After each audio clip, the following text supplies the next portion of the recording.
Hi everybody, Vincent here for Open Source Tonight, and today I wanted to talk to you about the state of video production on Linux in the year 2022. I've been playing around with Davinci Resolve in Linux. Let's go take a look. All right everybody, so let's take a look at Davinci Resolve. So as you can see here, I can do my playback. Hi everybody, Vincent here for Open Source Tonight. And I know you're going to be like, oh, this is part of the other video. Yes, it is. This is actually part of what you just seen at the beginning. I can come over here, we can look at the color. That's Fusion, sorry. Okay, there we go. Clicked on the wrong button by mistake. But here we go. This is my color grade, and if I turn these all off, this is what it looks like out of the camera. This first one is a white balance fix, so you'll notice I actually changed it here. You can see if we look real close, forget how to zoom on this, but with the mouse, but I can do this. So if we look, you can see that there's more blue in my shirt, which there is blue, and then I change it. Then we go ahead and we conform it to the color space we're in, Rec 709, and then you notice there's a lot of noise in this. I had to shoot this at 800 ISO, and I had to do that in a pretty dark environment, which, you know, in hindsight, I probably should have went ahead and went it up to 12,050 or 1,250. ISO, but I didn't do so.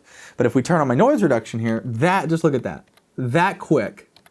Look at that, that's amazing.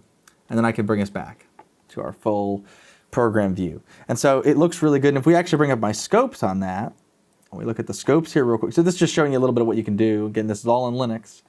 Look at this, look how cool this is. So I can literally take there's my noise, right? You can see a lot of it here towards the bottom of my parade and waveform and everything. Turn it on and look at that. Look at that, night and day difference, right? So this is really great.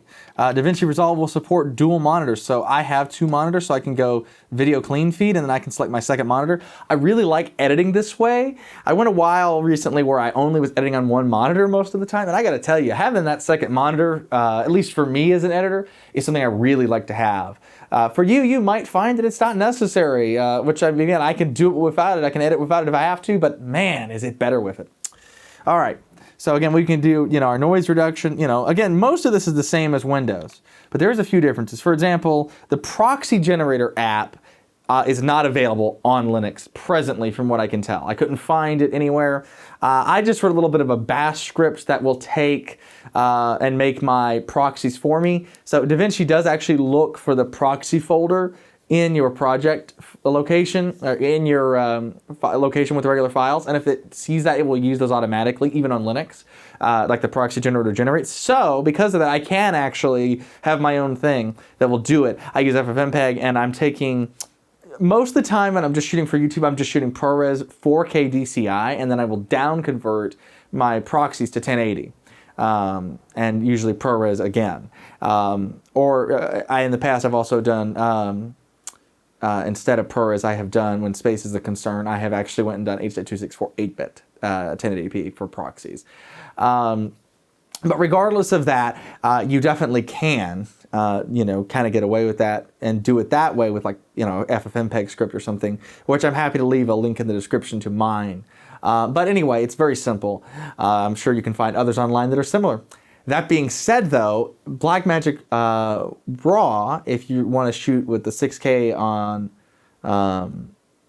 in its 6K resolution, you do have to shoot in RAW, and that was one of the things I really liked about the proxy generators. Of course, being from Blackmagic, it supports Blackmagic RAW as well. The thing I built with FFmpeg, it doesn't have RAW support, right? Because again, it's expecting a format that FFmpeg understands, and in my case, it's specifically looking for ProRes, but you could easily alter it and make sure you're looking for something else. Come to think of it, it might even auto-detect. I think FFmpeg will actually auto-detect it. But anyway, continuing on. So, we can do a bunch of different things here. This is just kind of showing you what we can do, okay? So let's see here. We can do the auto sync. We can do that.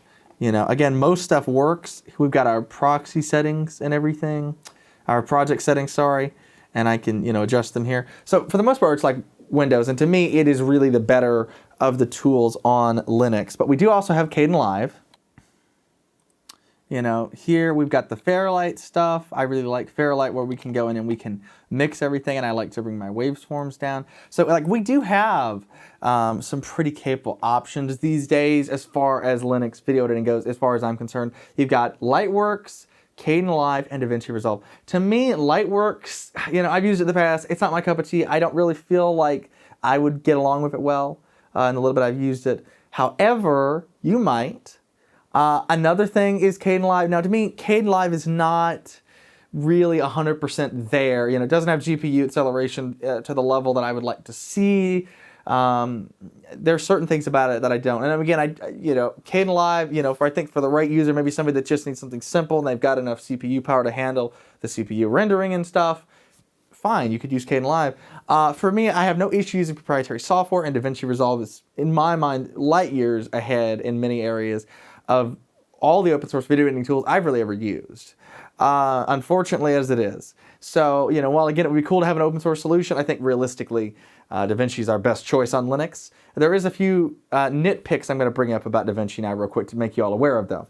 One thing, if I actually do this, you will notice that it doesn't have window borders.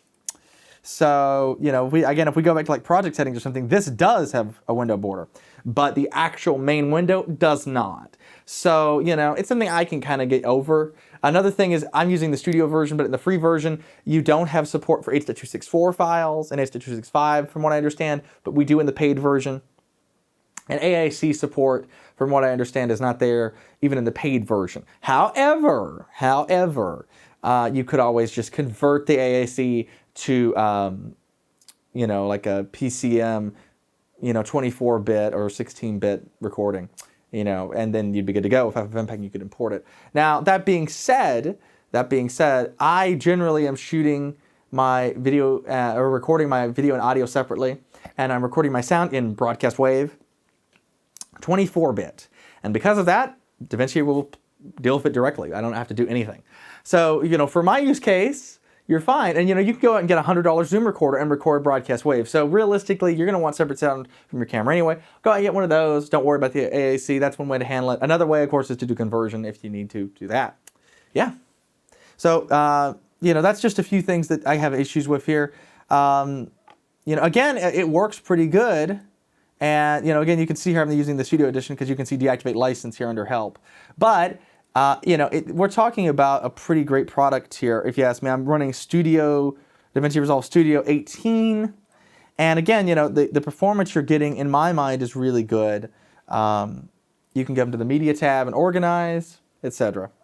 So if you ask me, I think that video production on Linux is definitely getting better than it used to be. In fact, I'm editing this very video on Davinci Resolve entirely in Linux.